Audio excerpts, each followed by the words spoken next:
नक्षलविरोधी शोध मोहीम राबवताना गडचिरोली जिल्ह्यामध्ये उडालेल्या चकमकीत उस्मानाबाद तालुक्यातले मेंढा गावचे रहिवासी उमेश पांडुरंग जावळे पोलीस दलातले हे जवान ग्यारापत्ती भागामध्ये शहीद झाले। त्यांच्या पार्थिवावर मेंढा गावामध्ये शासकीय इतमामात अंत्यसंस्कार करण्यात आले।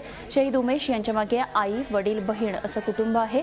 उमेश जावळेंच्या घरची अत्यंत हालाकीची परिस्थिती असून त्यांच्या कुटुंबाकडे केवळ 1 एकर जमीन आहे। अशा हालाकीच्या परिस्थितीमध्ये आपला एकुलता एक सुपुत्र देशासाठी अर्पण केल्याची भावना ग्रामस्थांनी व्यक्त केली। अंत्यविधीच्या वेळी अचानक आलेल्या पावसानेही शहीद वीराला सलामी दिली। दरम्यान गृहमंत्रालयाने नक्षलींचा सामना कसा करायचा यावर वरिष्ठ अधिकाऱ्यांची बैठक घेतली।